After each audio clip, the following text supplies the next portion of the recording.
Alright, hey everyone, here at Wing Chun DC. We're not in the usual gym, we're outside in the park because it's a beautiful day, beautiful evening. Here with Mr. Justin, he's got himself a nice tattoo.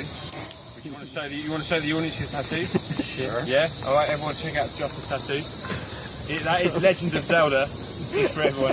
Anyway, alright, so look, just quickly, alright, I've embarrassed my student. So look, we wanted to go over just quickly, because this is I think this is a really big part of, stop laughing Mohammed, right? This is a really big part of how to effectively train Wing Chun rooting, right? How do you root in Wing Chun? How do you develop that rooting system, okay? And one of the best things you can do is to continually put it under pressure, right? So when I'm rooted, okay, remember in our system, this is was passed on to me by Jin.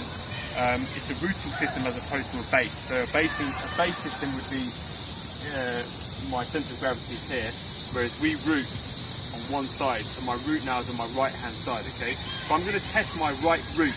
Okay. Now I hold my hand out here, and Justin is going to grab my wrist. Okay. And he's going to push in to test my structure there, and I have to be able to absorb that structure and give it back to him. Right? How do I do that?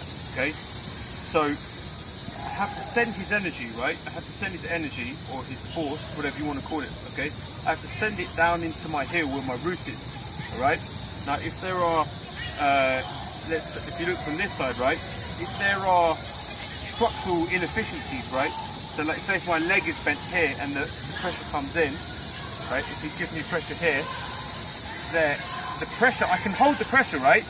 But it goes into my side, it goes into my my quadricep, okay? So then, if he pushes in, I might be able to muscle it like that, right?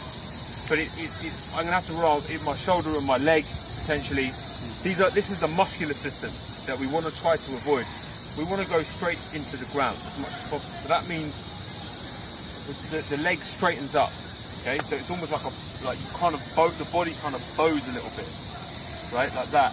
So when the pressure comes in here, there are no inefficiencies. The energy goes straight down, elbow, hip, heel, like that. Okay. Now from here, as he starts to give me pressure, if I just accept, he feels me rooting, right? But there are two steps to this. Okay. So I got the first step right, which is I managed to send the energy into the floor, but all I did was passively hold. And if someone is giving you a lot of pressure, then it's not enough, right? So as he comes in and he gives me a lot of pressure, I can root here, he's going to take me out, right?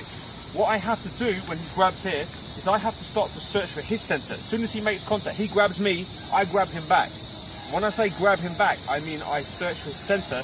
There, I start to give him back force, right? But my force is like an educated force. I'm sensing where his center of gravity is, whether he's structured or not. And if he's not structured properly, I'm going to overtake and send him back with my structure.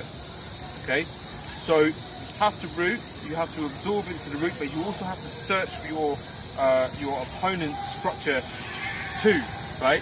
And exploit weaknesses in his own structure. Okay, so again, if you just accept the force coming in and don't do anything about it, you're going to get knocked back. So also there's something else you can do, right? So if Justin grabs me and he pushes in and I root like that and he's coming like too fast for me to handle like that and my root is not working and I don't have enough leverage, okay? What you can do is you create more leverage by going underneath here. Okay, so it's not bad. We're gonna do it slow, okay, so people can see. So as you come in, what I do is this takes a lot of training to get the timing down, right? So I think there's too much force coming in. My knee, my left knee, my other side, the side that's not rooting, is going to go under, so my hips go underneath, right? And I create a counterbalance to his force, right? So now he's not just hitting the root, he's now carrying my body weight too, like that. So if he gives me more force, like look, see how I'm kind of bending underneath? Then all I do now is I put force into the knee, downwards here, step forward here, and I drag my root along with me, there, and send him back, okay? So that's another way to deal with oncoming pressure, right? To learn effectively how to root. And if the root if you feel under pressure and the root is crumbling, lever more, make him carry your weight, and then make sure you step and drag your heel with you to create that forward force.